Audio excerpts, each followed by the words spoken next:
I adore clothes, love shopping, and cover fashion for the BBC's Iranian audience. Whether we like it or not, we live in a fast fashion era. The see now, buy now, wear now mentality has become a normal part of the modern consumer behavior. Some of the fast fashion companies, they have close to 52 collections a year. So every week there's something new in the store, and that's to get people to come in. High street brands have accelerated this cycle, enabling shoppers to get their hands on the latest fashion trends soon after they appear on the catwalks.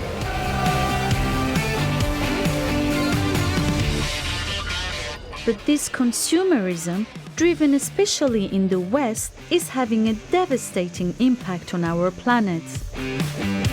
Conventional fabrics, they are quite polluting. They use a lot of water, they use a lot of fertile soil, they use pesticides, synthetic fertilizers. That has a big environmental impact.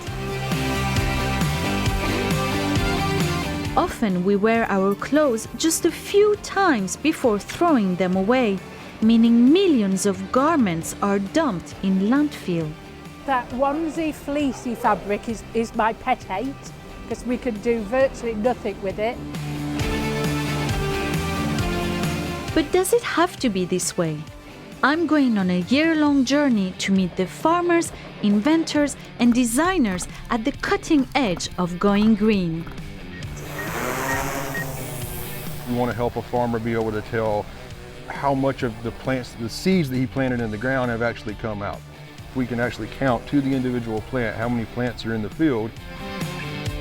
What about this one? What is it made of? So this one is fish from the pineapple leaf fiber. This is from repurposed tires, basically. So it's made from apple peels. I'm meeting the people in the fashion industry around the globe who are helping us to turn the tide against waste. Brands, designers and students and also the customers are starting to really understand the implications of their decisions, and people are changing.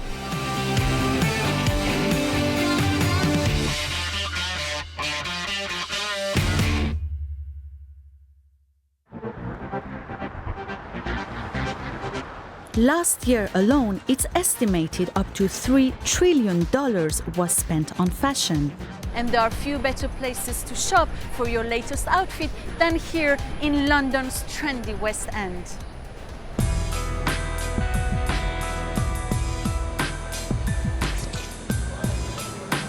Sustainable fashion, also called eco-fashion, is part of the growing design trend.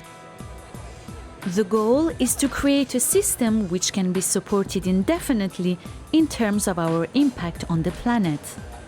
We are witnessing the first time ever that human beings are changing nature. We're changing the conditions of life because we're using up natural resources in ways that are not replenishable. We have become so overstimulated by new things all the time, particularly in the West, that we now own way more clothes than we really need. Many shoppers have a buy now, throw away tomorrow attitude.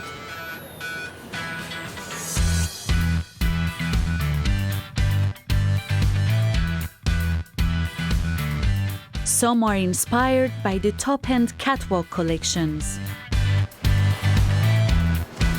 We can quickly own the cut-price fast fashion version via shops on the high street and the internet.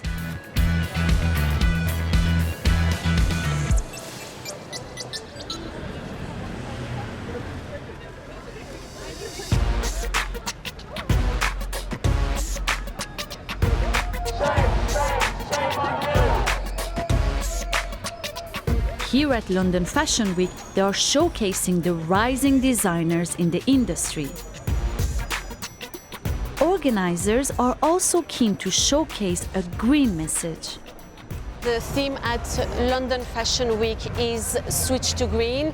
It's an initiative to push people to be more aware and more concerned about the impact of fashion industry on the environment.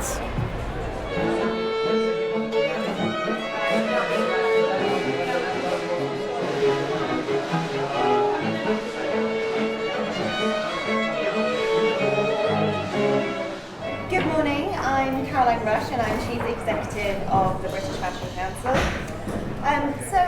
On behalf of the British fashion industry, welcome to the 66th edition of London Fashion Week. How can we follow the latest fashion trends but buy fewer items? This consumer demand is a dichotomy of our industry, and so addressing impacts and really looking at sustainable practices, looking about sourcing, supply chain, and really looking at those challenges is really where business is focusing. When we think about the future of our planet, of our industry, is that you have to look to the younger generation and arming them with the tools and the opportunity to build sustainable businesses.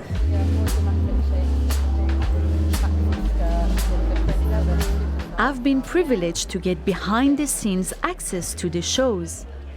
I've found many smaller brands are leading the way in sustainability.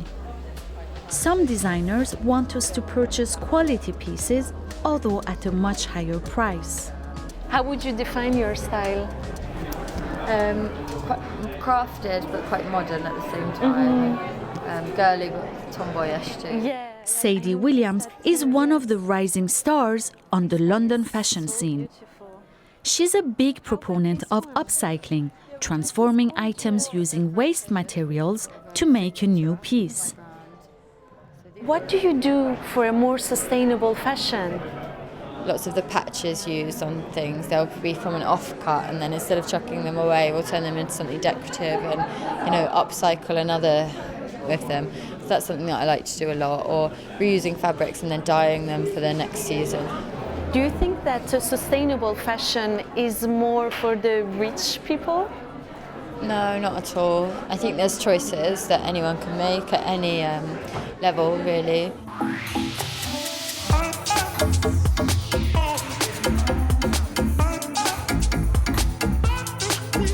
The Adeline Lee shows is going to start, and I went to the backstage and it looks really amazing. The models are preparing, so can't wait to see that.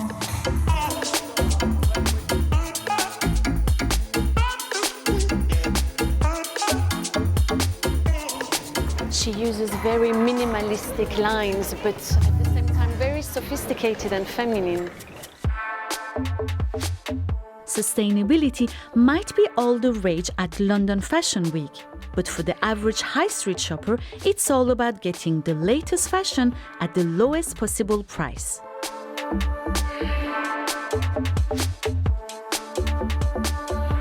Is it really possible to be fashion conscious and green? Some well-dressed fashionistas seem to think so. Do you think about sustainability when you buy your clothes? I think definitely. I go for something I can always rewear and reuse, and then that also saves money. Me too. I believe in the process of recycling always. So you won't change like with the trend? You would keep the same outfit but then match it with the current trend? Trends always keep Very coming modern back. trend. Yeah. So trends always repeat itself. So this season it might be on trend, and then give it 2 years and it's back.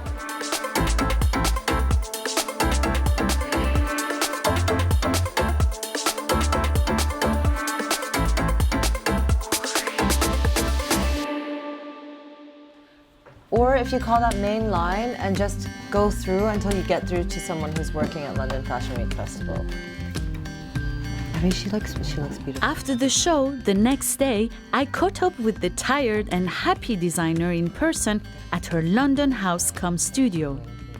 So we've been working really hard for the collection. We pulled it off, and then all the aftermath afterwards. And then we had a party last night. All of us are in a little bit rough shape.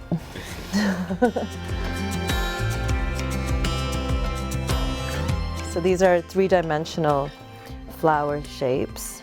Adeline says she works hard to limit her brand's impact on the environment. I think what we can do is help to re-educate our audience about the value of good quality and what it means to buy into someone's design work, that it's an expression of creativity, that it's a valuable thing, not something that you buy in one day for a party and throw away the next day. And you don't need hundreds of clothes in your closet, you just need a few very well-made things. But at the moment, it's a challenge for designers, even if they want to be greener, and they claim it's all down to economies of scale. How important it is for you to use materials that are sustainable? I have tried in the past, doing it a few times.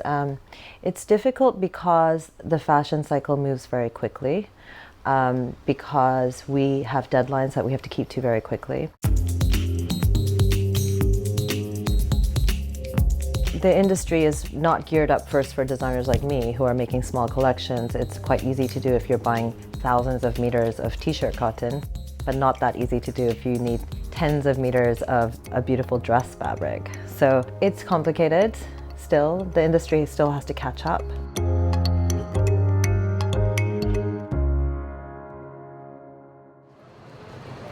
I want to see for myself where our clothes come from and how the manufacturing process is all put together.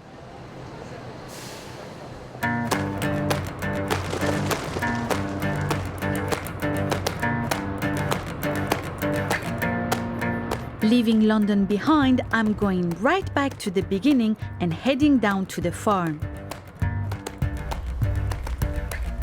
America is one of the largest exporters of cotton in the world.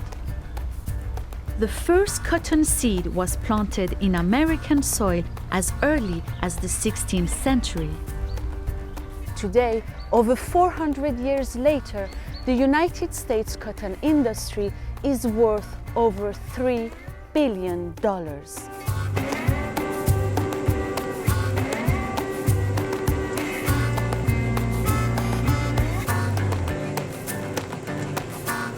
More than half is harvested for clothing. It's the most popular of natural fibers. But it uses a lot of water and can cause pollution through the use of chemicals in fertilizers and pesticides.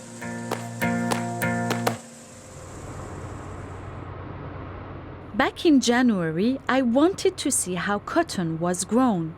The first stop on my journey was a cold and snowy Mississippi. And sometimes you can have a real good harvest, and then hurricanes come, rains fall. Oh, okay. You can have a disaster. Third-generation farmer Collie Bailey wants to do the best for his children, his business, and the planet.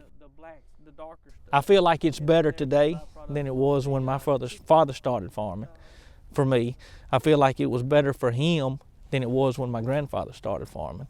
And I know it's better today for my son and in 10 years down the road when he's here, so I can have a fourth generation and a sixth generation farmer sitting right here beside us one day.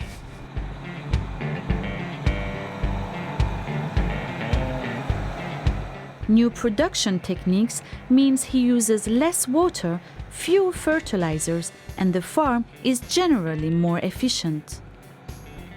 I think sustainability starts right here at the farm with myself, trying to do things that are helpful to the environment, that are more sustainable. It also means Collie can charge a premium for his crop. Sustainability has really gotten a good push, I'm going to say, in the last 15 years. I just got 4 employees. We are very efficient, and we're making better yields now than we've ever made. And at the same time, we're making fewer trips across the field, burning less diesel fuel, there's less carbon going in the air. We're learning more about sustainability every day.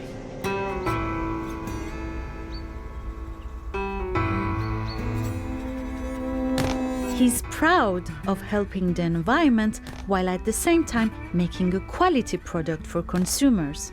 One thing that I can do is provide a product that somebody is willing to buy and has a peace of mind knowing that that it was grown responsibly and safe.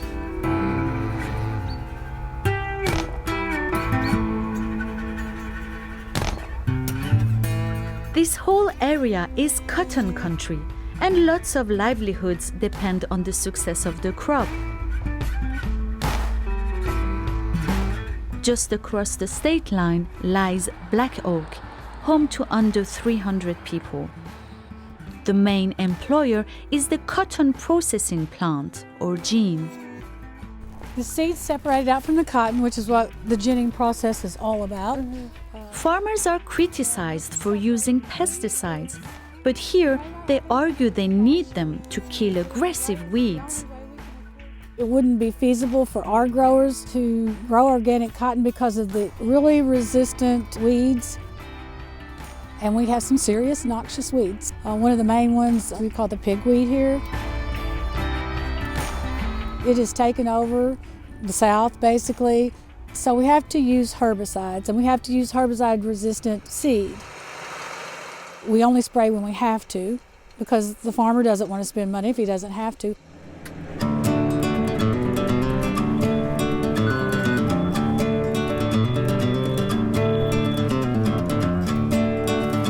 The gin is owned by around 20 farmers. They've been working for decades to improve their efficiency. Cheryl's got them to sign up for the largest cotton sustainability program in the world. Better Cotton Initiative's purpose is to make cotton better for the people who grow it, better for the environment it grows in. It was started as an organization in 2010, began working in cotton-producing countries like China, Pakistan, India, and has since expanded to include 24 countries around the world. During the season, we have to visit 10% of the farms and conduct verifications. Last year, the initiative supplied 14% of the world's cotton production. It aims to hold farms and businesses to account, so helping the environment. Companies are now responsible for their whole supply chain. If something happens in a remote factory in Bangladesh, it's not legitimate for them to say, well, that's just a contractor, we have no control over that. That reflects negatively on their brand. Likewise with farms increasingly. If something happens untoward on a farm in their supply chain, by virtue of growing expectations, they're responsible for that as well.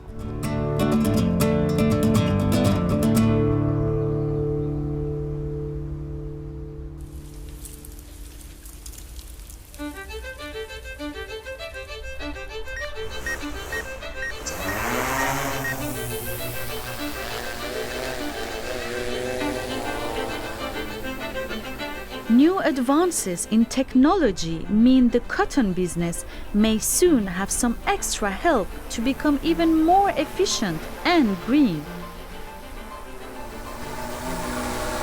This is awesome. This is where we always smile for the camera. Engineer Bobby Vick has been developing drone technology to help cotton farmers identify problem areas in their fields. The drone's camera has a visual sensor that measures the greenness of the crop.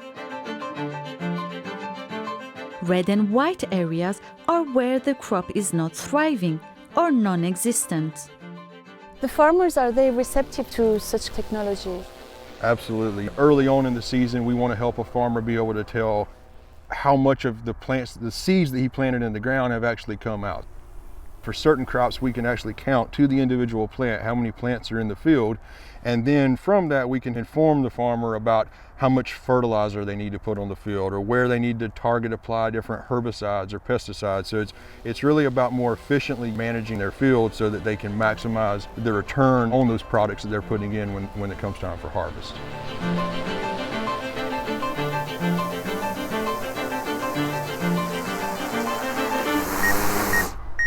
Cool.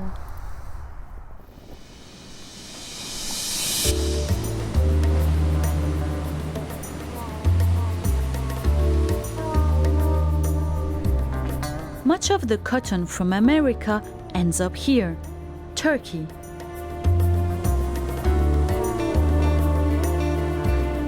It's a major importer of US raw cotton.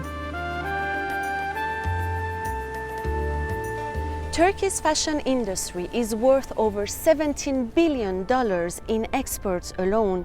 It's a center for the supply and manufacture of textile and garments to the major high street retailers. I'm here to find out how they incorporate sustainability into the heart of their fashion industry.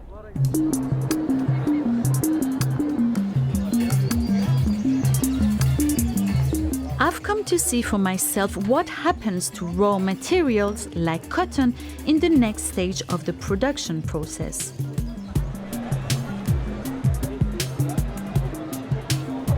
Some products are dyed.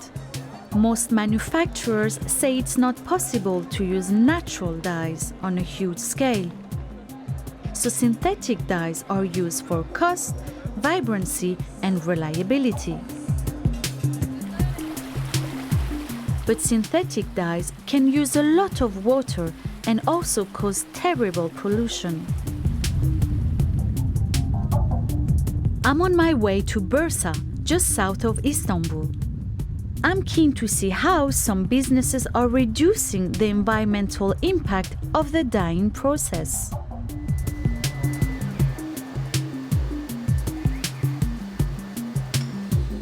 We are always working in order to reduce the dye cycle times. We can just control all the dyeing machines with a central control unit, and by using this system we are trying to make a color match first time. This could also help us to use less energy chemical at the end.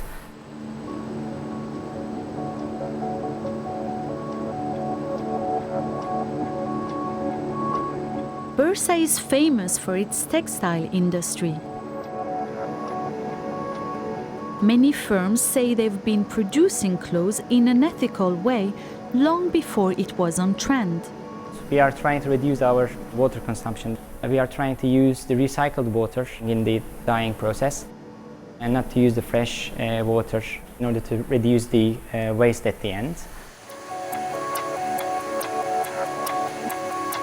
The next stage in the chain is to turn the dyed threads into fabric.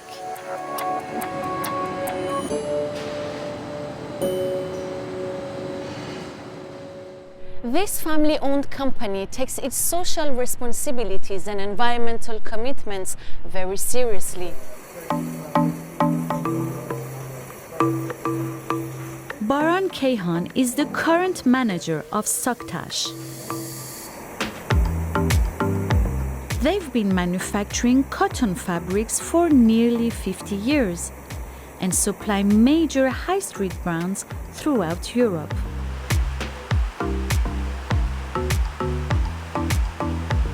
To go from twisted cotton thread to a patterned fabric takes a number of processes and human oversight.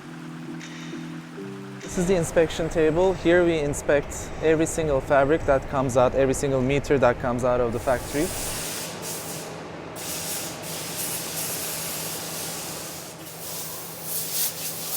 No matter how technological the machinery is, you always need a human touch. Human eye can catch everything better than a machine can.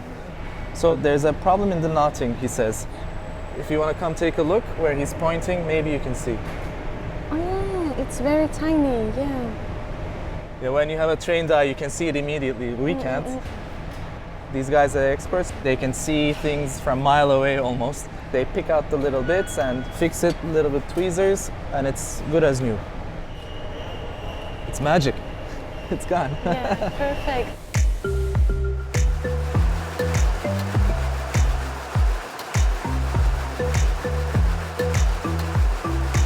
To make money, fast fashion stores need to shift a vast amount of clothes as the margins are so small. Profits and ethics don't always go hand in hand.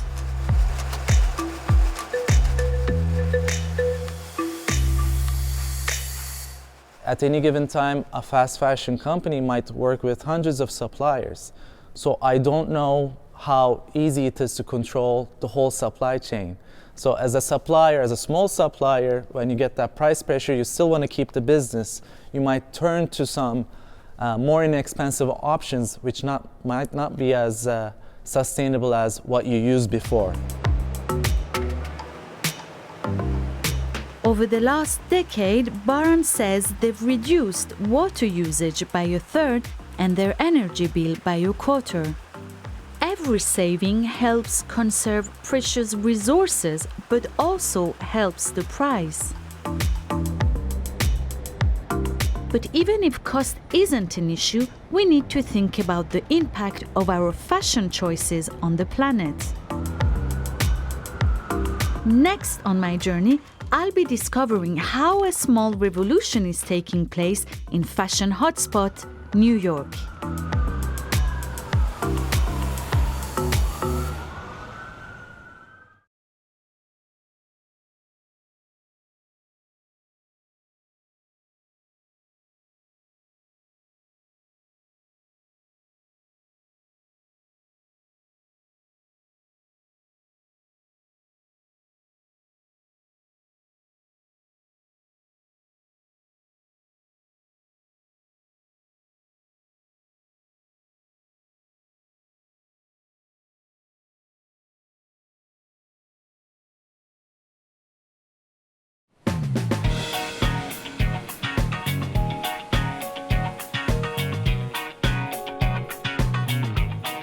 I've been on a year-long journey to meet people at the cutting edge of the fashion industry's battle to be more sustainable.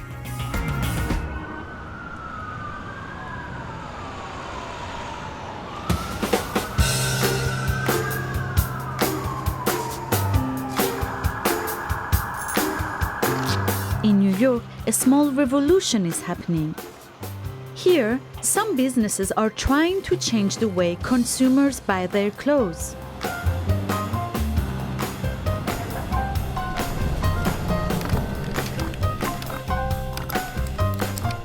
At the forefront is high-end designer Tara St. James. Now we're in a phase where we really see almost 12 collections a year from some brands. Every month they're coming out.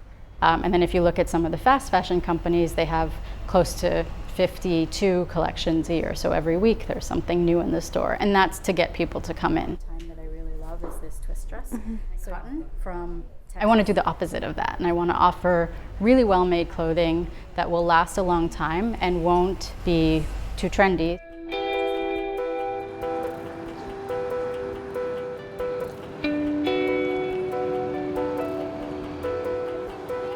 And we used to do that. Until quite recently, many people just had a few good items in their wardrobe. A winter coat, a party dress, a work suit, which would be worn from year to year. The way consumers saw clothes 40 years ago was very different from the way we see it now. People would buy things, they'd keep them for a lot longer, and the clothes were made in a way that they could be kept for a lot longer. For example, if you go vintage shopping, some of the clothing that you find from the 70s and 80s are still in perfect condition today. The same can't be said for fast fashion clothing that's now found in secondhand stores. They fall apart a lot more quickly. They're designed and produced that way so that the consumer won't keep it as long and will move on and to buy something different.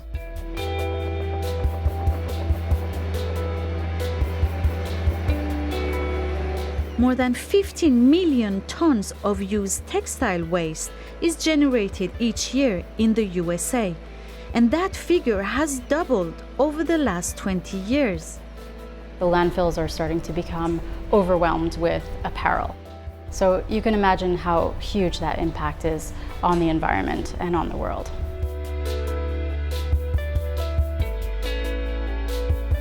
Tara thinks many shoppers are becoming aware of the issues. People want to be making better choices. I am very hopeful about the future. I think that the new generation of consumers really wants to have a connection with the brands that they're supporting with their dollars, and they want to understand how their products are made. They want to buy more thoughtfully, and they want to make better decisions, and that's really exciting to see.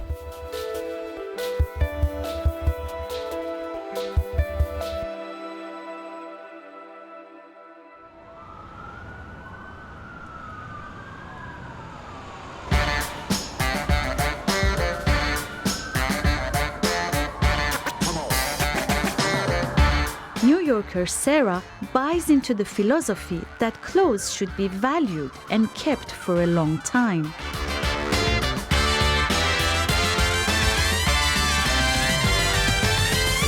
This one is one of my favorite pieces, and you can see these are all handmade, and I just love it. When I go and buy stuff, I actually look on the inside, and I like to see that hand sewn and completely irregular. You know, it looks like you did this at home. She buys clothes from markets in her home country, Iran, and uses the second-hand clothes to make unique garments with her own particular style, the very opposite of fast fashion. What do you think of fast fashion, where you buy and you wear it once and you throw it away? What do you think of that? That's one of the things that I really, really don't like doing. I don't throw things away because they have a rip. I usually try to add some kind of a embellishment to it, or fix it, or at least make an effort to fix it.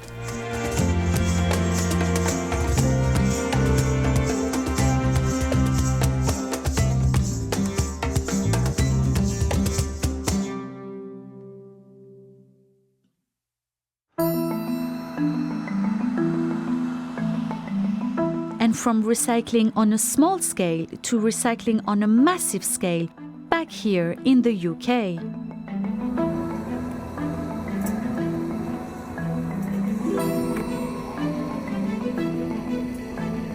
Batley in Yorkshire, England, famous as far back as the 19th century for the recycling of wool, rags and clothes into new blankets and carpets.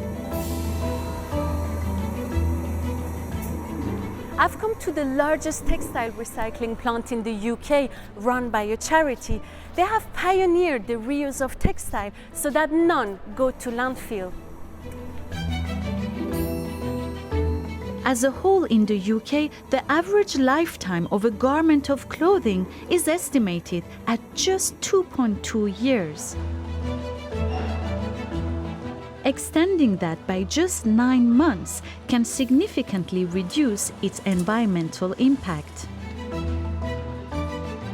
Lorraine Needham-Reed works for Oxfam. She's been on a mission to get us all recycling. I have trained sorters here that know what the premium brands are, what's on trend, etc. And they will sort and look for those brands, and then they go to be sold on the Oxfam online shop. And what do you do with the low quality or damaged item? Some of the bad quality clothes get made into the little bit, the stuffing that goes between the springs at the top of your mattress and your bum, basically. So some of it gets retaken back, would be the best description, and made into like a wadding.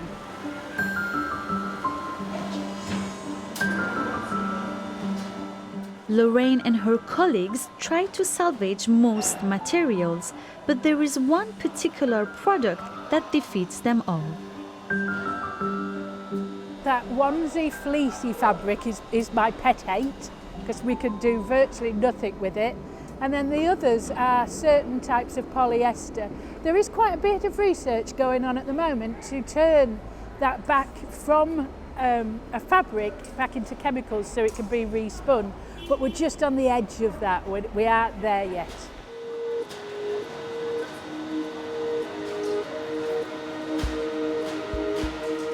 This operation doesn't just help the environment, it helps the charity too. You earn about £1 million a year. It's a substantial amount to overcome poverty and suffering, which is what our main aim is. If it wasn't profitable, we wouldn't have it, but it manages to do two things. It manages to be environmentally good and also raise £1 million to go back into Oxfam's coffers. Lorraine thinks the issue of clothes recycling has started to resonate with shops and consumers too. Have you seen an increase in public awareness about sustainability? I think we're getting there. We've definitely seen an increase in the Textile Association members who want, looking at a different way of doing things with cloth. We've definitely seen high street retailers looking at more sustainable fashion, and I think it's beginning now to come down into the public looking at it. And I think over the next few years we'll see quite a sea change. I'm stunned by the scale of the unwanted and discarded clothes stacked up here. And it's not just happening here, but all around the globe. Just imagine the massive amount of waste we are all generating each year.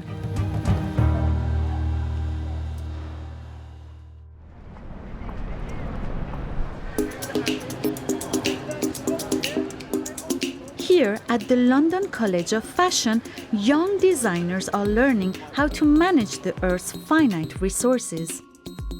And the idea of design for sustainability now goes way beyond a product. You're thinking about everything that goes before the idea of the concept, so thinking about the whole process of where things come from, and then thinking about something through its whole life cycle as well. Professor Dilys Williams is teaching the designers of the future about sustainability. We're valuing most of our fashion far less than we used to. A lot of it only gets worn for a very short amount of time, it gets discarded. So good design has to be about finding ways in which the value of that piece can be extended. She wants to educate her students so they can change the industry from within. It'd be probably far neater and easier for me to be able to say design for sustainability is these 5 things, it's to do with A, B and C, and off you go. But it isn't. Dilys believes the whole idea of fast fashion is a misnomer. She's trying to change the way her students and their customers think about clothes. Do you think that fast fashion is inherently unsustainable? The idea of fast fashion, I think, is a little bit of a problem. In fact, no fashion is fast. Whether it's cultivation of a natural fibre, whether it's oil production, these materials take huge amount of time to create. With fossil fuel production, hundreds of thousands of years to be able to create the oil that comes through the ground. So the idea of fast fashion really is only talking about one element of fashion. When we're talking about fast, we're talking about the fact that this very long time scale has then been sped up for one particular part, which is the use phase.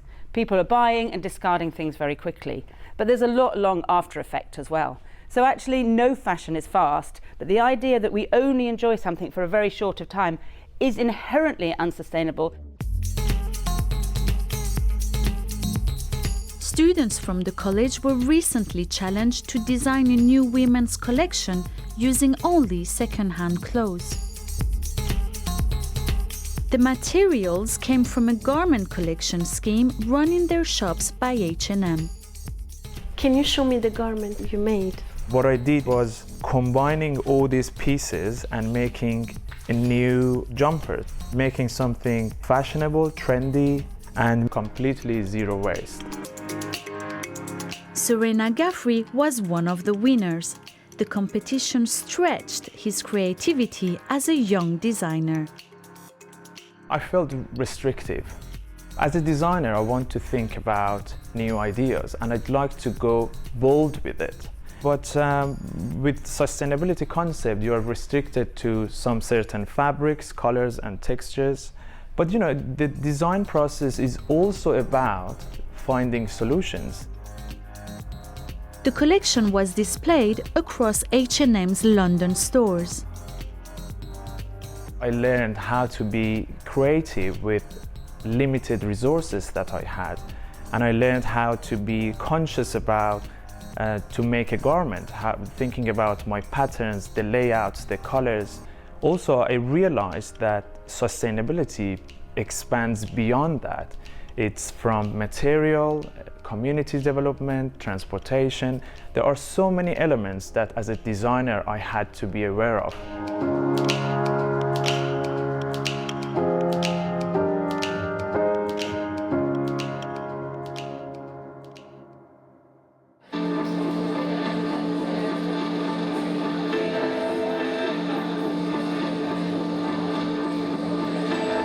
Designers like Serena are also being encouraged to explore the potential of totally new materials being created through science and technology.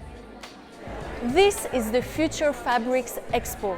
Over 1,000 designers, retailers and buyers are eager to sample the surprising and varied sustainable fabrics on show here. Nina, can you tell me more about this here? So this is our innovation section where we showcase biomaterials. We've got anything from the wine industry, which is a byproduct from the winemaking processes. We've got photosynthesizing fabrics, producing oxygen absorbing carbon dioxide based on algae. Anything that is the future of textiles.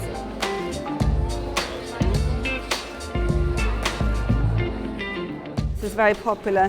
So it is so soft, it is actually a mushroom. Really soft. So again, all of this is about showing what different materials there are, and of course you'd have to probably line this with something to make it stronger.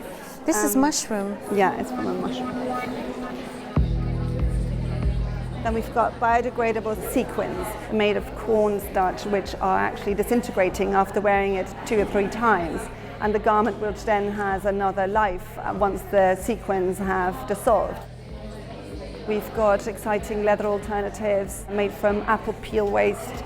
We've got textiles made from orange peels from the food industry. There's really so many different ones that we have here. The cost can be prohibitive, and most are not quite ready to go mass market. But many are loving the new materials. Among the many designers are 2 young women from France. We are here to source fake leather, such as apple leather, and we really want to use an alternative to prove that you can launch a vegan brand even if it's not like real leather. And today we found very interesting, innovative new fabrics that can match our needs. Match our needs, yes. A lot of the fibres and the fabrics that we're using today, the conventional fabrics, they are quite polluting. They use a lot of water, they use a lot of fertile soil, they use pesticides, synthetic fertilizers. That has a big environmental impact. And the things that you see around here all have a much lower environmental impact, using green chemistry, not using hazardous chemicals. And do you think the designers, the retailers, and even the customers, they're receptive to this kind of fabrics? Absolutely. And every year that we show these fabrics to the fashion industry, we can sense how excited they are and how inspired they get. Do you think the fast fashion industry is moving towards a more sustainable use of fabrics? I would say there's a lot of very positive signs. We have a lot of retailers and very big fast fashion companies who attend the Future Fabrics Expo every year, and gradually over the years they really come here to source such materials. So it's really been evolving in absolutely the right direction.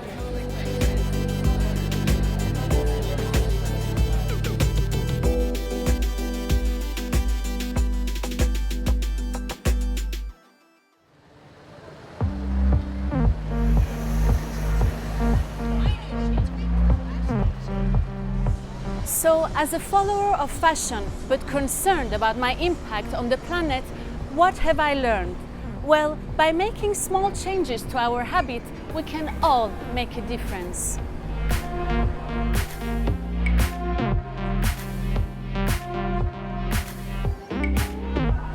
So I'm gonna keep my clothes for longer, wear them more often, and anything I don't need, I'll donate to charity. When I run my ideas past shoppers in Oxford Street, it reveals we've still got a way to go. When I'm shopping, I don't really think about the environment or the planet, I'm afraid. I'm going to try and buy better quality products that are going to last me a lot longer. I would give them to like Goodwill or charity, something like that. Or I have younger siblings, so if it fits them, they like it, they have it. If I want it or the girls need it, then we go and get it. It's just how it is, unfortunately. I don't give it much more thought than that. I've got a very conscientious daughter who likes to go and do the thrift shopping at the retro shops and stuff like that, so I've become more aware and more conscious of it. A mixed result, but overall it's encouraging. I think it starts with each one of us. None of us need to wait for somebody else to take action. I think as designers we have a particular role, a responsibility, but also an amazing opportunity for change. And people are changing. The culture of overconsumption is changing.